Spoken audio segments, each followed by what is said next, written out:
Welcome to the Empowered Spirit Show. This is your host, Terri Ann Heiman.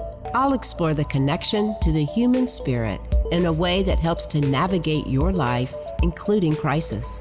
I am passionate about helping you to open up to your intuition and the metaphysical world of spirit to find your confidence in your own inner guidance.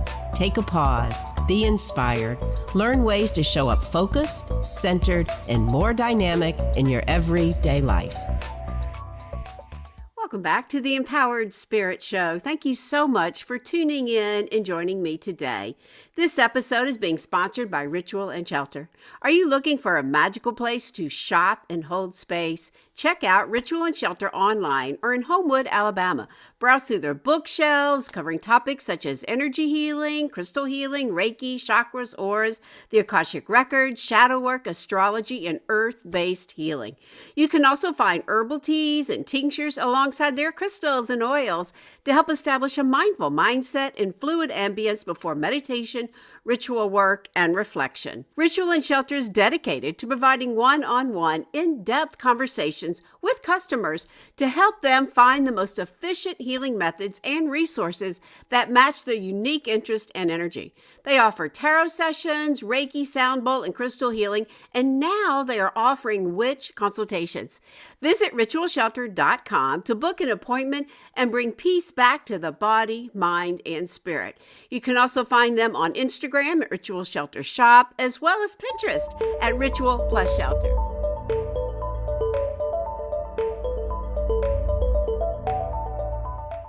So as this podcast goes to air, we find ourselves going deeper and deeper into the liminal space between worlds. We stand right here at one of the most mystical times of the year. The wheel is turned. We're moving from Halloween into today is All Saints Day and tomorrow, Day of the Dead. But it's really all one big, huge portal of energy opening up to this sacred energy that we all can tap into. It has this energy coming forward for us to connect to the spirit world. We have a super new moon coming in Taurus on Wednesday. Taurus is an earth element, so it helps us to ground with all those messages and signs coming in that we are receiving. So this November 5th supermoon is known also as the Beaver Moon, focused on themes of stability, security, grounding, inviting a focus of your values, as well as the material comforts that you always seek. It represents a time for preparation and gratitude, encouraging you to reflect on what you have built while letting go of what no longer serves. Beaver Moon traditionally symbolizes a preparation and patience, as beavers do build dams for winter. Astrologically, this translates to reflecting on your hard work and what you have been building throughout this year. It is preparing us all for that cycle of life that we come into. As a supermoon, it can be more amplified, more intense emotions. We know that under the full moon, and can lead you to a powerful awareness of that inner landscape. We are also in the shadow of the Mercury retrograde, which begins November 9th and will go through November 20th. This will begin in the sign of Sagittarius and then move into that intensity of Scorpio. Now, expect delays, communications, travel, hiccups, all of those kind of tech issues. I've already been experiencing those. And just slow down. That's really what all of this energy is inviting us to do. Pull our energy in, slow down, and notice all the many things going on around you and within you. Notice the patterns that keep repeating. My next online class is all about this. It's called Past, Present, Future, the Akashic Healing Timeline Method for Breaking Cycles. Do you feel like you're caught in the same thing, attracting the same circumstances over and over and over, but yet you don't quite know how to break that? This is exactly what this class is all about. Saturday, November 8th at 10 a.m., a free online masterclass. Join me. Or schedule a spiritual upgrade breakthrough call, and let's talk about what it is that keeps you spinning those same grooves over and over and over again. I'll put the links for the masterclass and the call in the show notes. And before I forget, I wanted to mention the Reiki Raise Healing Summit is coming up November 7th through November 11th. Every gathering they've shared has been a deeper dive into healing, growth, and connection through Reiki. It's free, it's online, and the theme this year is the 10 gatherings of light, rooted in truth, returning to the self. So this is an online free summit. Every day, more interviews will be opened up, but you also can purchase it for your library and listen to it at your own leisure. Early bird price of just $57. I have learned so much every year, even as a Reiki master teacher. I'm always learning more. There's been more and more ways that Reiki has opened us up into our everyday life. Check it out. So worth it. I'll put the links for that in the show notes as well. So in our last several episodes, we've been talking about the spirit world, the thinning of the veils. And even last week, we talked about that intersection of energy healing and witchcraft. We've explored how intuition and ancient practices can be integrated into our modern lives. And as we stand at this powerful threshold of the year, it's the perfect time to go deeper into the how and the why behind these mystical experiences. Today, we're shifting our focus from the hands-on practice of Reiki to the mind itself. What is the psychology behind ritual and magic? How do our beliefs shape our reality? So I am thrilled to welcome Richard Kaczynski to the show today, author of Mind Over Magic, The Psychology of Rituals, to help us explore these questions. Before we begin, let's take a moment to pause and center and set an intention for this full moon energy coming in. So wherever you are, if you can, close your eyes for a moment. Taking a nice deep inhale, expanding the breath up the body. And as you exhale, call all your energy into you. Take another deep inhale, breathing up the body. And as you exhale, call in the spiritual body to align right on top of the emotional, mental, physical layers, centering, grounding. Inhale, expanding the breath up the body. And as you exhale, drop right into the heart, right into the deepest part of your heart. Feel that connection with your spirit and the greater spirit. Know that you are loved, guided, protected. Feeling all this energy coming in around us as we go to create this sacred space. Calling in our Reiki master teachers, those that have come before us. Calling in the angels to open the heart with joy and love. Calling in the crystal beings for amusement and magnification. Calling in your higher self to receive the messages for you right now. Taking another deep inhale and exhale as we honor this great wheel of life. We find ourselves where I am in the direction of the west for the season of the fall. This is where the sun sets. We see these beautiful colors. We notice the cycles of our life, the letting go, the renewal, the gathering, and the harvesting of our work. Honoring each of these directions, calling in to the west, the north, the east, and the south, above us, below us, right into the very center, setting an intention of your highest light. From what you've set from that new moon, open up. See it, believe it, feel it, know it to be true. Take another deep inhale, and as you exhale, release these intentions out into your aura, setting that energy. Shokure, shokure, shokure. Take another deep inhale, and exhale, breathing all the way down, grounding. Feel the heart open, focusing that third eye center. And as you're ready, blinking the eyes back open, coming back.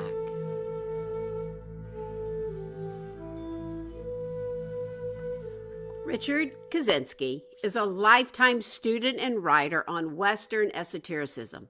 He is an authority on the life and works of Aleister Crowley, the author of Perdurabo, The Life of Aleister Crowley, and editor of Aleister Crowley's The Sword of Song.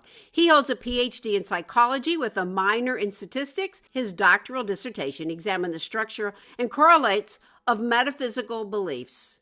He is here with us today to discuss his latest book, Mind Over Magic, The Psychology of Ritual Magic. So let us welcome Richard to the show. Welcome, Richard. Thank you so much for having me on.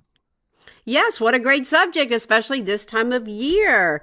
So, what led you to writing your book, Mind Over Magic, The Psychology of Rituals?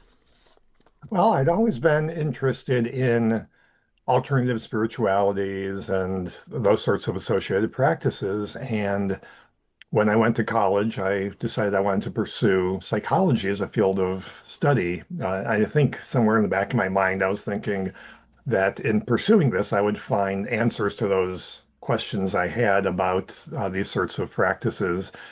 And much to my, disappointment, I suppose, I did not find some like grand unified theory that explained all these experiences. And in fact, at the time I went to graduate school, the question of spirituality or religiosity or something like that was not something that was of particular interest in psychology. And a lot of my uh, professors and colleagues thought it was kind of a weird interest. But over the years, if I come to recognize that there are little bits of studies that come out, here and there that say, oh, that kind of explains this sort of phenomenon or this practice.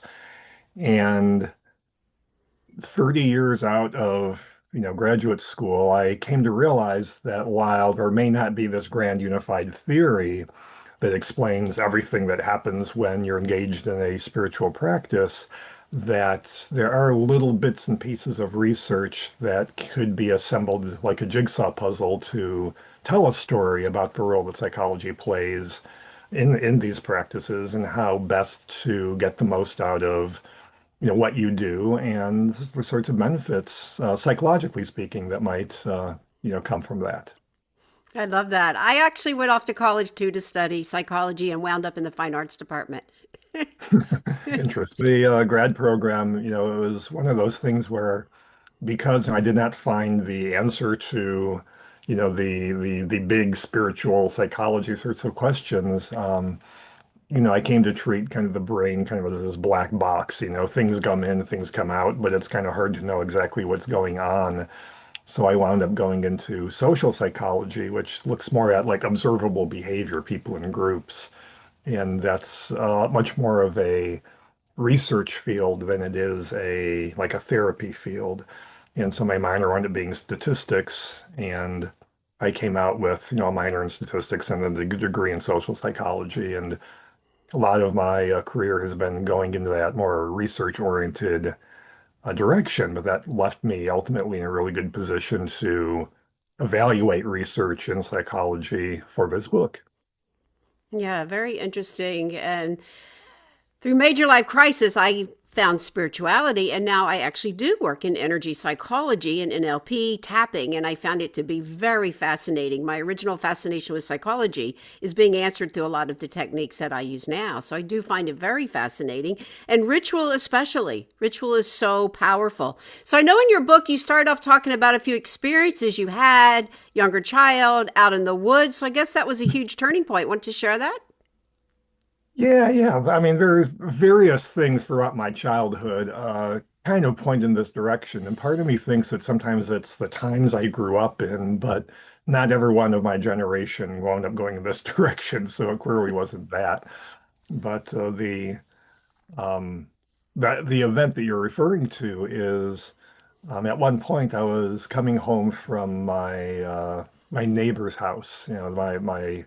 My godmother had a son who was roughly my age, and we used to, be playmates as children. And I was coming home one evening and heard a twig snap, and looking in her neighbor's yard, I saw a silhouette of, a human-shaped figure, but it was as tall as the garage, and it was moving in my direction. And I didn't know what it was, and I certainly didn't stick around to find out what it was. And I ran into the house, and coming out, the next day, I had my little thinking cap on, and I got my dad's tape measure, and I measured how tall the garage was, and I thought, well, the roof line of the garage, the bottom part of the roof, and it was like, 8, 10 feet, and I'm like, well, that's taller than any person. And this kind of led me to suspect that, oh, again, you're a kid. You're going, oh, that must have been Bigfoot in the backyard. And after I kind of started thinking in those terms, there began to be some manifestations that happened that kind of confirmed that. Now, of course, Bigfoot wasn't growing up in or wasn't living in suburban Detroit. That's ridiculous. But at the same time, there was something happening. And yeah, that I think did kind of plant those roots for trying to understand the sorts of unusual things that people can encounter in their lives that they can't explain. And it turns out these sorts of things are not weird things that happen to a small number of people, but they're actually very common. And whether it's, not everyone's having the sort of experience I described, but there's people who have, visits from departed relatives, that they see UFOs and all sorts of other things that are unexplainable, but in the big scheme, a very common part of the human experience. And these things get often denigrated. People point and say, "Oh, you're crazy" or something like that. And I, part of my goal here is kind of acknowledge that this is actually common human experience and kind of normalize talking about it as something that's kind of unexplainable, but an important part of our lives. I think it is an important part of our lives. And I think it only takes one or two of these experiences for you or for whoever, myself, I'll speak for myself, to open up and go, yeah, there is something to this. Mine came through Reiki. Mine came through having experience through Reiki that I knew it was beyond me, that I had tapped into. And I guess from that moment on, I never looked back. I never doubted it. And I think that's important when we have those experiences. Lots of times, and here we are talking about the psychology, lots of times people come to me and they go, I must be crazy. People think I'm crazy. I've had these experiences. I'm seeing dead people, or I'm having these experiences that are awakening me. But it's not that they're crazy, that these things are occurring. And I think more and more now, yeah. Yeah, and I think that's one of the things about this that's fascinating to me, kind of, again, speaking from this, the perspective of a psychologist, is that when we talk about personality and who we are as individuals, those are traditionally seen to be very fixed characteristics. And yet there are people who have these profound and transformative religious experiences. And it's not necessarily religious experiences. People who are like UFO contactees and things like that also have these things happen where, in an instant, their worldview, their personality can change, and that, in many ways, flies in the face of what we think of as personality.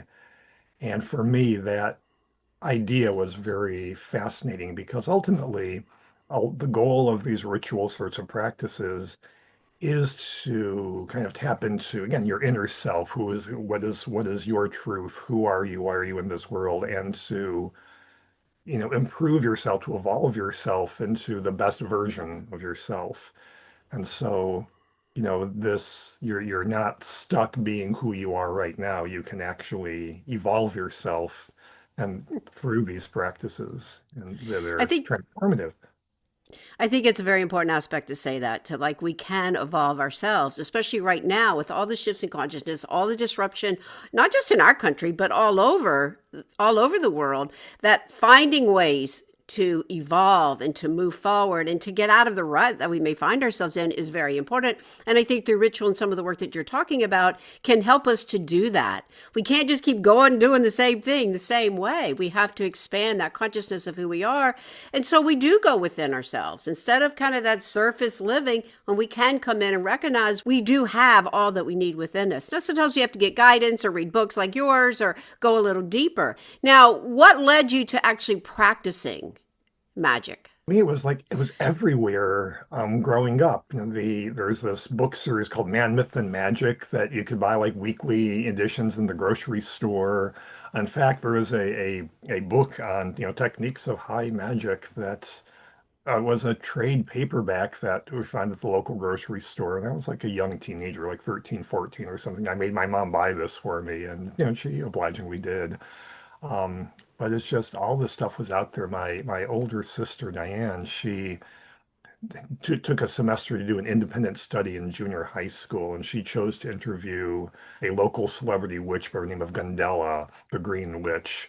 And she came home from that, interview, and she had like this record that the lady had made, but also little packets of incense samples and a planchette and a deck of, Rider Waite Smith tarot cards and things like that. And for her, this was a school project. She wrote the paper and she moved on. But, she had this little package of things that she just kind of put away and forgot about, but it was like endlessly fascinating to me.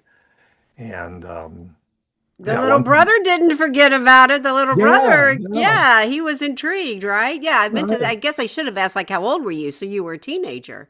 Yeah, yeah. And at one point, I discovered the local metaphysical bookshop that was, and I got on my bike and drove those 5 miles to check it out. And, I picked up this book by Israel Regardie, about the rituals of the secret society called The Golden Dawn, which is very popular in London, England in the late 1900 or late 1800s, early 1900s.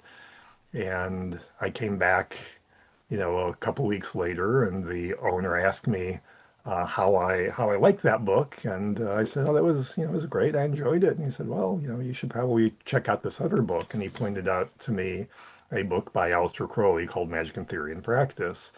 And I'll say just take a moment out right now just to say, I've since written a biography of Crowley, and I'll just say that there's a lot of misinformation out there about Hmm. Crowley, and he's kind of got this bad reputation by people who aren't really familiar with what he was actually all about. But be that as it may, reading this book really piqued my curiosity. In between, that Israel Regardie Golden Dawn book and Aleister Crowley's Magic and Theory and Practice, I was like, it was a puzzle. Again, I needed to figure it out, and so I think it was that puzzle solving part of me that drew me down this path to again to figure this all out, and then that led to the psychology, and that led to this book. Yeah, I saw that you had done a lot of work on him and written about him. And I think that's important that we find out that true information because that is a really well known work there and just talking about his life and all that he's done. So I think that's really important. Now, getting into the book, you start off talking about the psychology of connecting the dots and seeing the big picture. Let's talk a little bit about that from where we start to where we're really hoping to go to.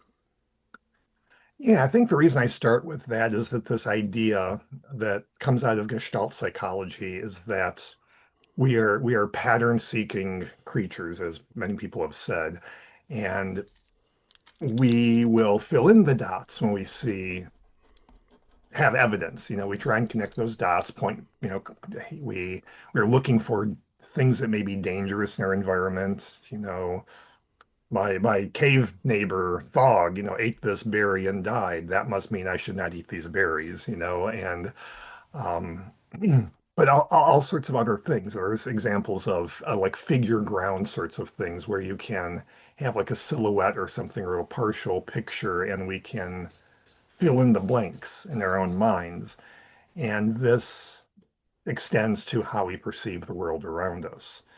And one of the things that's often pointed out as a criticism of people who are on this spiritual path or these sorts of practices are that they tend to see things where there aren't things going on. They see an agenticity, it's called. There's some force or some cause behind things that are truly random.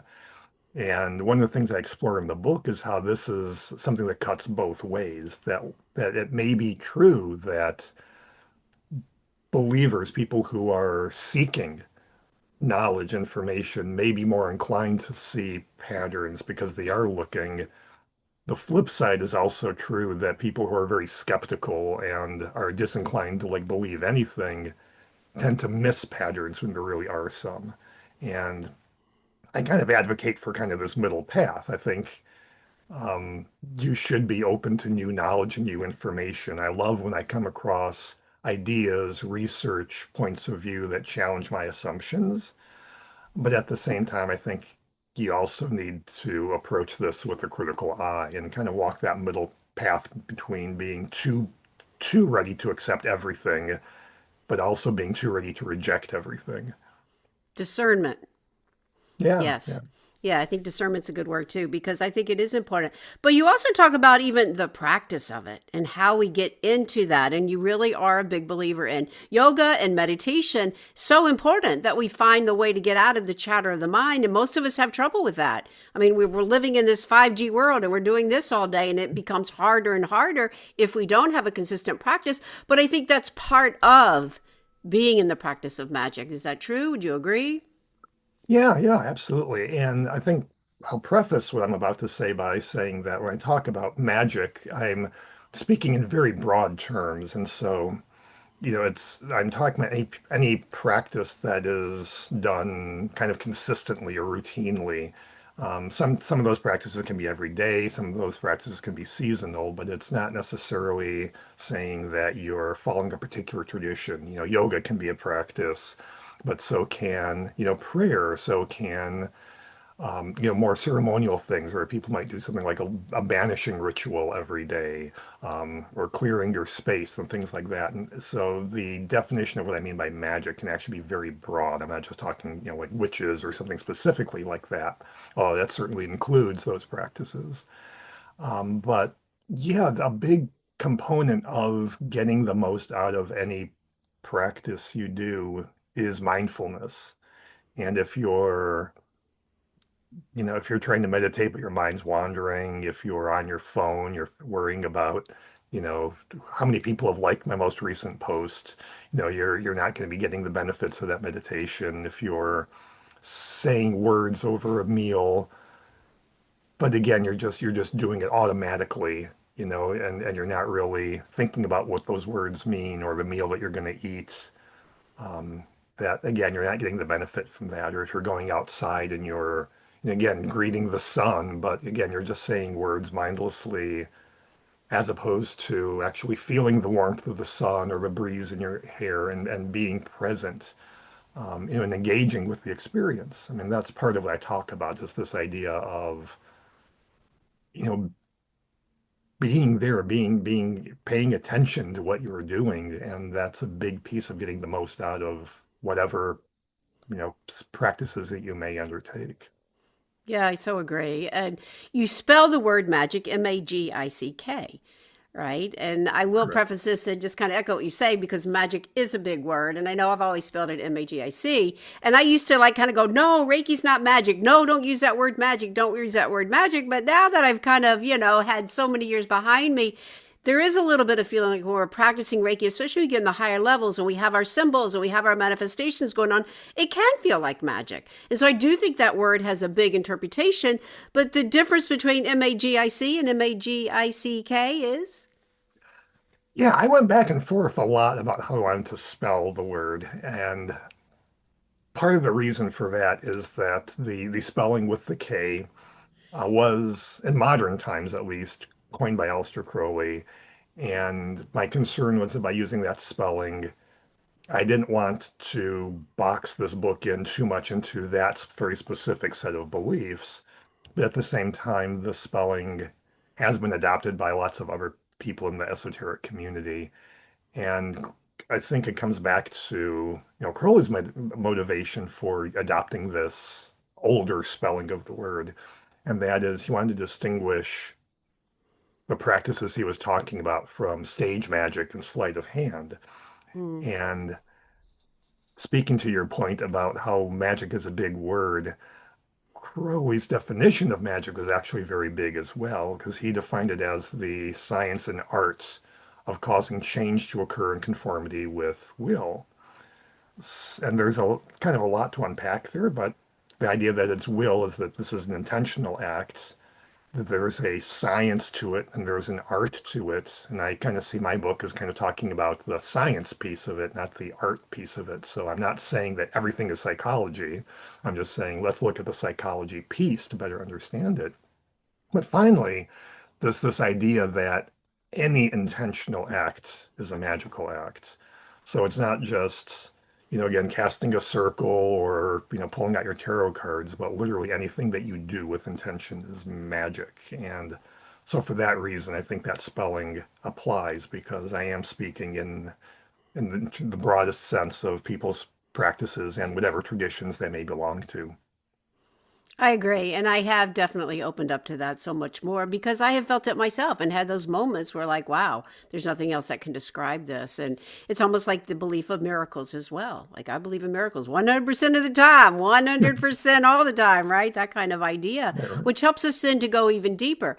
But in the idea of social psychology, the whole idea also, too, not only the practice that we do, but when we create that group and that sacred circle, let's speak to that a little bit. Yeah, there's a lot of research that talks about how when people are engaged in synchronous behavior, when we're doing things together, and it could just be as simple as like playing a game or something like that, or tapping your finger in time to music. And psychology shows that when you're engaged in this sort of synchronous behavior, there are brainwave patterns and other aspects of your physiology that synchronize with the people around you, and that your evaluation of the people around you are more positive than someone who is not in sync. There are some experiments where people are tapping like out of sync with the music, or not playing along with the game, as it were. And those sorts of research extends to what happens in a group. When people get together in a drum circle, they're doing a synchronous activity. When people are reciting something together in the context of a ritual of some sort, whether it be in church or something else, they are again engaging in the synchronous activity. And there's again those psychological benefits that happen from our physiology and our brains kind of working together in that kind of a context. Yeah, like the Maharishi effect, when we all meditate together and how that can raise consciousness and reduce crime, as the Maharishi effect really went in to talk about a lot as well. So there is something to be said about the sacred circle and coming in. And even I know for myself, just creating that sacred circle around myself and creating that sacred circle in my sacred space, I think that's very helpful. And right there is a ritual that helps me set up that inner energy for me to then carry on and move through my day. So I think it's all important whether we have that for ourselves and we have it as a group. I think they're both very important and have different aspects to it as well. Yeah. So what is your hopes for the book? I'm hoping that reaches a broad audience. A lot of the books I've written before have kind of, again, focused on Western esotericism, specifically in the ceremonial magic sorts of practice. And while that's a thing I'm very much interested in, I think the content of this book applies to a much broader group of practices. So I'm really hopeful and curious to see, with what audiences, this book clicks. So I'm looking forward to it, as it comes out, more people have a chance to read it and get their impressions. So in your lifelong practice, I will say, have you noticed that today there is a more awareness and more people wanting to open up to this kind of work? I mean, in the big sense, I've been at this for decades. I think so, because, when I was first getting into this as that, teenager riding his bike to the local bookshop, there wasn't, an internet. There wasn't, local groups, to support, one's, or community, to engage with. And now people can easily find information online. They can engage with groups, either, again, on social networking, but also it's much easier to make those social connections through meetups and other sorts of things in real life spaces as well. So I do think that there's opportunities there. I think there also tends to be a little bit of siloing, that people want to, stick to their specific community. And one of the things I really consciously make an effort to do is to go to conferences and events that are kind of outside my tradition, as it were, to, again, connect with other people, both for my benefit of seeing how other people, live their lives and work through their traditions, but also to represent my traditions as well, so that people, can have that chance to get out of their silos and see that there's a larger world of people who are maybe not exactly like-minded, but similar-minded enough for us to all have community together. Yeah, I so agree. Hence my podcast too. I mean, it's kind of why I started. I moved to Birmingham. Nobody really understood. Not nobody, but it was a small population. But now it's grown. Even I will just give a shout out to Ritual and Shelter. They're our podcast sponsor, but they started out right around COVID, I guess it was right before COVID, as like a tarot witch shop. And although they maintain that as a core, they have expanded into so much more metaphysical, offering Reiki and offering a lot of different modalities, classes, and teachings. And that whole essence of expanding right here in Birmingham has been great to see because I believe we need it. I believe we need That's that amazing. expansion and right and be able to grow and understand because again, my story, many of my listeners know, you go through the same thing. You go through the same traditional kind of therapy and it's not working, right? And you need something a little more. And so finding that energy work and the way to go deeper is very important for us to kind of get to that core part of who we truly are. That's why I get fascinated by talking about the soul work. Look at our soul and the journey of the soul and what we've come here to evolve. And I do believe a lot of the practices and what you're talking about can help us to do that.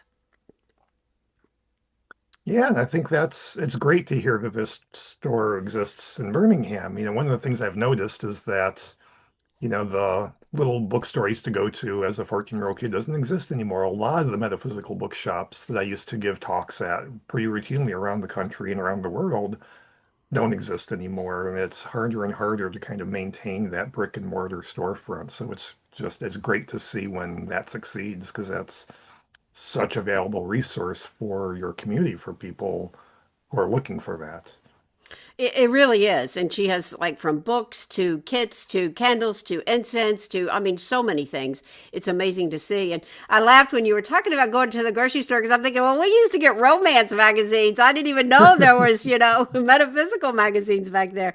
But so much has changed. And I think it's important to help us in the evolution of it all to expand our reading, to expand the way we look at life. It's so needed right now. It really is. And I know right now, in the world, there's a lot of depressed energy. There really is. People waking up, feeling disheartened. I know in the mornings I wake up channeling some of that energy from the universe. It's like, okay, let me use my tools. So it's my ritual in the morning that helped me to get out of feeling that lower vibration, of feeling despair, feeling like even this morning, it's like there's no reason for me to feel like distress, like, no, but this is the universal energy. And so when we know we're tapping into that through expanding our consciousness, it helps us. Otherwise, we can all think again, like, I'm crazy, something's wrong with me. But when we recognize we're tapping into universal consciousness, then we can have the tools and techniques, many of which you describe in your book, to help us. And that shows the psychology of how we can, I think, keep carrying on this light, raise our vibration to help make these shifts. I really would. Yeah.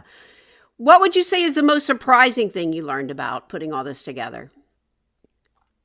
I think the surprising thing to me was that there was a jigsaw puzzle to put together at all, because for so long I kind of thought, okay, this isn't going to give me the answers I'm looking for. I mean, I'll make a career here, but I'm not going to find the answers originally sought. And then when I started to research this book, and as you go through the book, it starts from daily practices to specific rituals to, doing group ritual to actually like initiating to some kind of a tradition, and also how to evaluate your own work, kind of using the scientific method. Um, there's actually a story, a consistent story that can be told, and that's what this book does. Yeah. Do you think we have to be initiated into like a private coven or a sector or a group, or can we be more universal?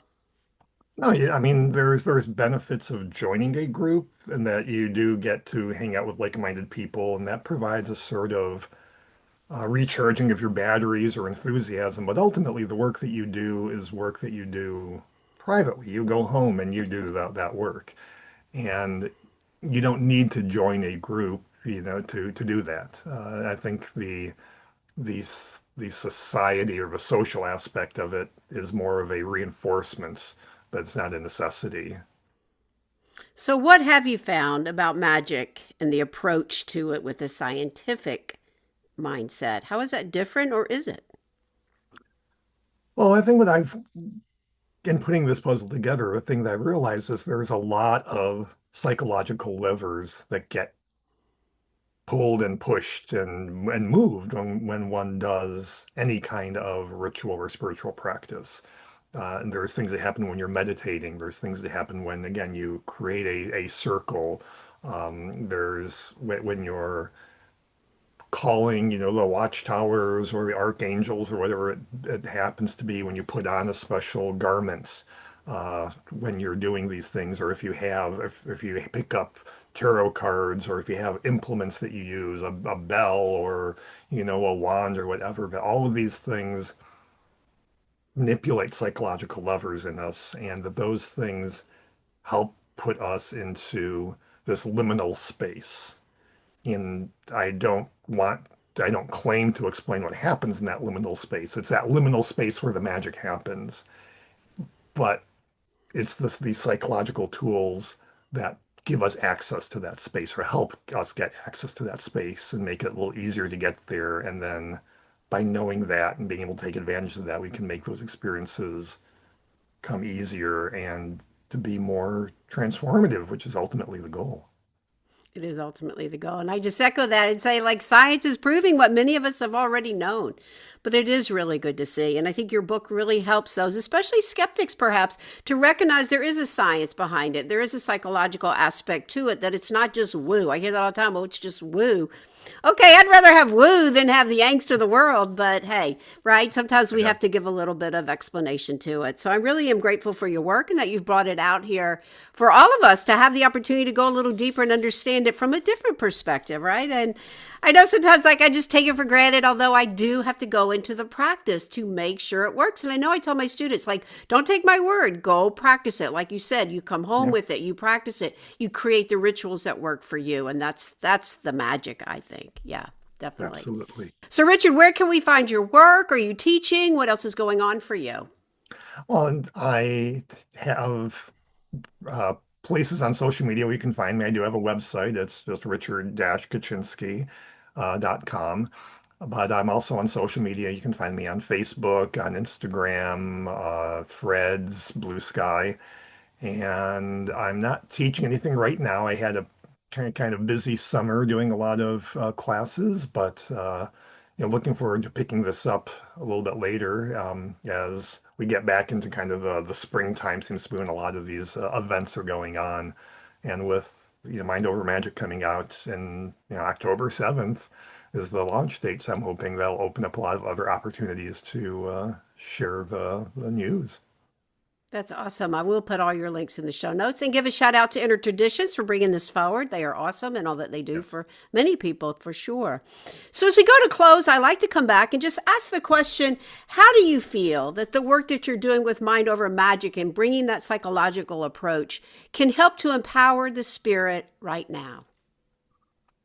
I think it comes back to the thing that I said just a few moments ago. It's that by understanding how the role of psychology in the practices that we undertake in our spirituality, we can get the most out of those practices.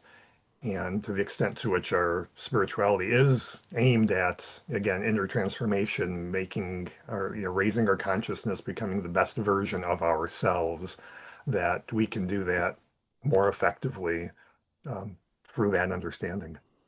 Yeah, becoming the best versions of ourselves. Recognizing our patterns, recognizing that we can come within to help that in raising our consciousness and all those around us. Yeah.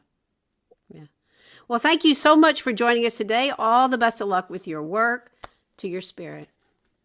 Thank you so much. It was a pleasure talking to you. I really enjoyed it. Thank you. What a powerful conversation. Yes. By understanding the psychology behind our spiritual practices, we can truly get the most out of them. When we're seeking inner transformation, raising our consciousness, evolving into the best version of ourselves, this understanding becomes essential.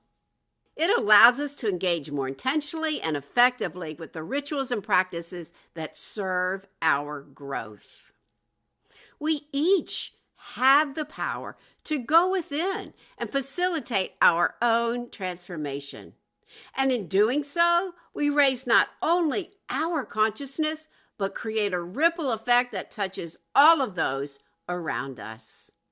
This is especially potent during this time of year, this sacred season when the veil between the worlds is thin and we're more open to receiving messages, signs, and the deeper truth of our soul's journey. We can connect with those that have passed, with the spirit world, with all of the consciousness around us. So may this season of darkness illuminate your path inward. Reach out, schedule a spiritual upgrade call with me. Let's talk about your path and how I can help you go deeper within. Thanks again for listening. I am your host, Terri Ann Heiman. Until next time, stay empowered to your spirit. Namaste.